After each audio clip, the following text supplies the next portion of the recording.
Assalamualaikum warahmatullahi wabarakatuh. Pada kesempatan kali ini, kami akan memaparkan materi tentang pengembangan produk sambal terasi sebagai peningkatan pangan Nusantara.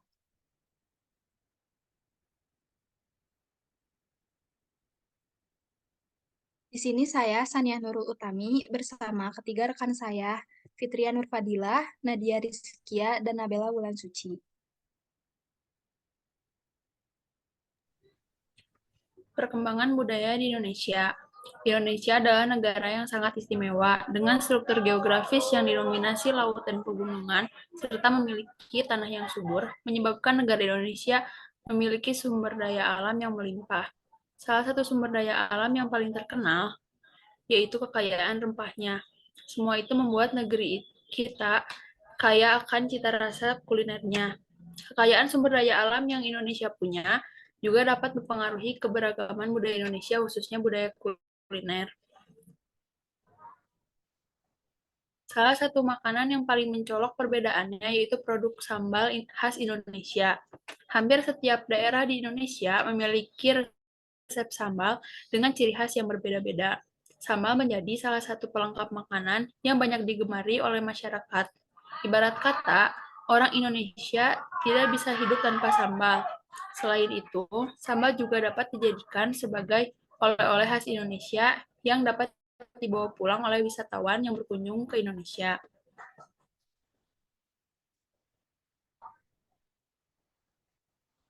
Salah satu sambal khas Indonesia yang paling terkenal yaitu sambal terasi. Sambal terasi adalah salah satu jenis sambal yang populer di kalangan masyarakat Indonesia. Sambal terasi juga cocok dicocol dengan makanan utama lainnya, baik dipadukan dengan lauk ataupun sayuran yang berkuah sekalipun. Itulah sebabnya jenis sambal ini jadi favorit banyak orang. Penggunaan sambal terasi yang meluas untuk kebutuhan sehari-hari sangat digemari oleh kebanyakan masyarakat, membuat sambal siap saji semakin meningkat di pasaran. Dengan semakin meningkatnya produk sambal di pasaran, maka masyarakat Indonesia perlu melihat peluang usaha yang tercipta, di mana dengan adanya pertumbuhan ekonomi, maka kebutuhan masyarakat akan terpenuhi. Pengolahan sambal dalam kemasan dapat menjadi salah satu peluang usaha yang menjanjikan, karena minat dari konsumsi sambal terasi yang terus meningkat. Sementara beberapa orang mungkin malas untuk mengolah sambal terasi sendiri. Pembuatan dan pendistribusian sambal ke seluruh Indonesia, bahkan ke mancanegara, merupakan salah satu penerapan nilai Pancasila dalam upaya untuk melestarikan keberagaman Indonesia dalam komunitas pangan Indonesia, sehingga dapat menjadi suatu kebanggaan bagi warga Indonesia. Sambal terasi, sambal terasi. Sambal terasi merupakan hidangan berbentuk saus atau pasta yang berasal dari Indonesia. Bahan utamanya adalah cabai, terasi, garam, gula, dan bahan tambahan lainnya sesuai dengan variasi lokal. Sambal terasi memiliki cita rasa pedas, gurih, dan umumnya digunakan sebagai penyedap dalam berbagai hidangan Indonesia. Sejarah sambal terasi. Terasi adalah salah satu unsur bumbu penting khas hidangan Indonesia yang ditemukan dalam kuliner Asia Selatan. Sambal terasi ditemukan keberadaannya pada abad ke-14 di pemukiman desa Caruban yang berjarak 5 km ke arah selatan dari pelabuhan Muara Jati, Cirebon.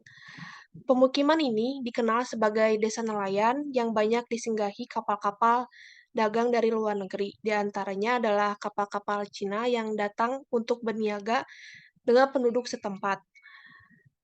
Caruban berarti campuran dari pribumi dan pendatang. Nama ini kemudian berganti menjadi Cirebon dan berganti lagi menjadi Cirebon. Dalam versi karya Sulendraningrat, Babat Tanah Sunda, Babat Cirebon. Peran Rebon dalam sejarah Cirebon mendapati porsi penting. Terasi Cirebon merupakan buah karya dari Pangeran Cakrabumi, anak dari Prabu Siliwangi, yang dikenal sebagai pendiri Cirebon. Konon sang pangeran diperintahkan gurunya Ki Gigik Alang-alang untuk membuka hutan dan menanam palawija. Setelah itu juga diperintahkan untuk mencari rebon dan ikan.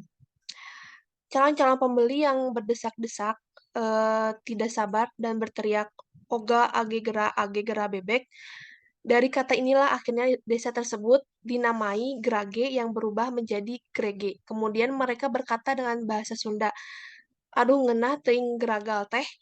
Garaga artinya tumpukan rebon. Ki Cakrabumi menjawab dengan bahasa Sunda pula. Jadi sejauh ini bisa disimpulkan bahwa sejarah berkembangan Cirebon selama berabad-abad tidak bisa dilepaskan dari peran anugerah Tuhan yang hanya dilimpahkan kepada kawasan itu, berupa udang rebon yang bisa diolah menjadi terasi dan kualitas utama. Filosofi sambal terasi. Raja Kerajaan Sunda Galuh yang sangat menyukai bumbu satu ini. Bahkan dirinya selalu meminta jatah upeti dari Kerajaan Cirebon berupa terasi. Tak hanya itu, Raja Sunda Galuh bahkan bisa tahu makanan yang sudah diberi terasi atau tidak pada suatu hari stok terasi di Kerajaan Sunda Galuh habis karena tidak lagi mendapatkan upeti dari Kerajaan Cirebon. Akibatnya, Raja marah dan terjadi konflik politik antar dua kerajaan tersebut. Maka kejadian itu ditulis dari naskah Martasinga. Konon menurut catatan sejarah yang ada nama terasi merupakan singkatan dari terasi. Kata dasarnya adalah asih, yang bermakna cinta dan suka. Imbu hunter di bagian depan membuat maknanya menjadi yang disukai.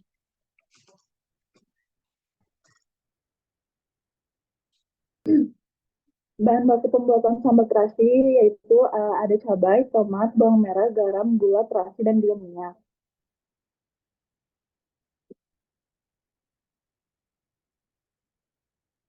Pengolahan itu ada beberapa tahap dalam proses pembuatan sambal.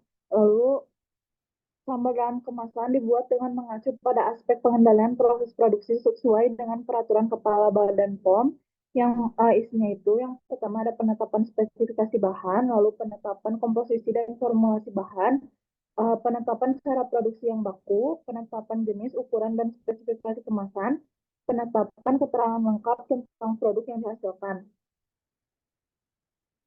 Lalu untuk pembuatan itu, bahan-bahan untuk membuat sambal sebaiknya ditumis atau digoreng terlebih dahulu sebelum dihancurkan dengan blender ataupun dengan olekan, agar tidak terasa bau dan rasa langunya. Sebaiknya pada saat menghaluskan sambal dengan blender, jangan terlalu halus agar ada teksturnya. Um, agar teksturnya itu berbeda-beda sehingga tidak akan monoton. Selain tahap pengolahan, tahap yang krusial dalam pembuatan sambal ialah tahap pengemasan. Pengemasan sambal di sini bertujuan untuk mewadahi serta menjaga kualitas produk sambal dari berbagai kerusakan dan kontaminan. Jenis kemasan yang dapat digunakan antaranya adalah kemasan botol kaca atau botol plastik dengan ketebalan 3,2 mm, bahan PET yang food grade. Ada beberapa tahap dalam pengemasan sambal yaitu sebelumnya botolnya itu dilakukan dulu proses sterilisasi dengan merebus dalam air panas selama kurang lebih 30 menit.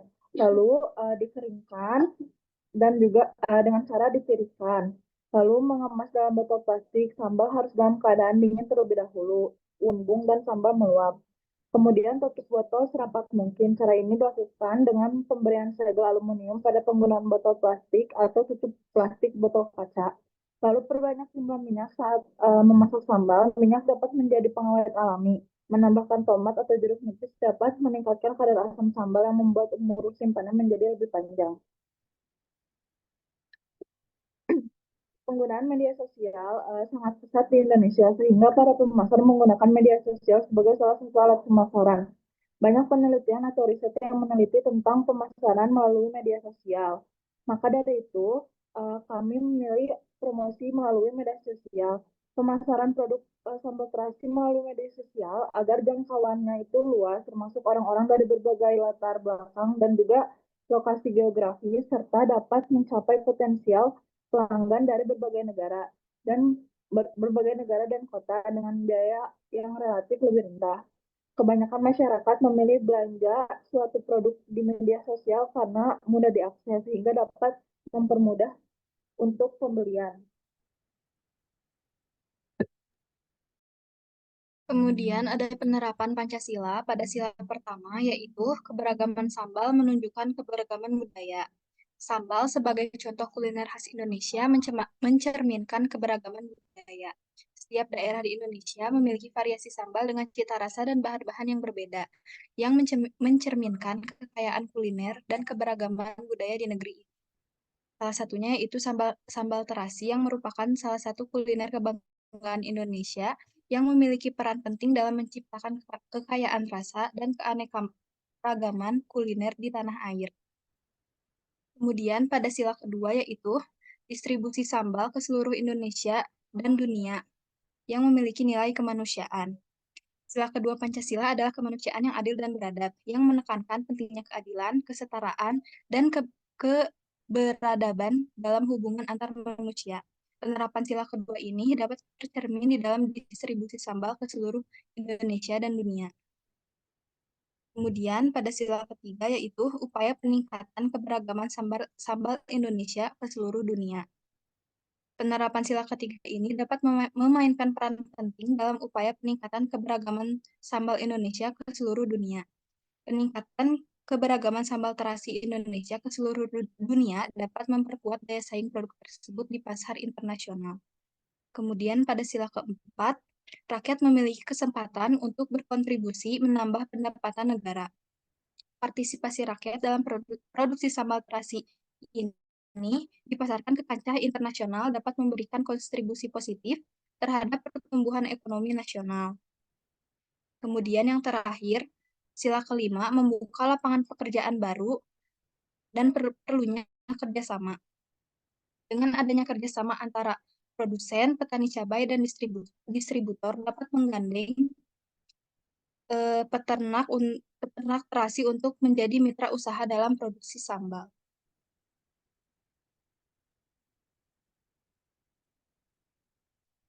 Sekian dari kami. Terima kasih. Wassalamualaikum warahmatullahi wabarakatuh.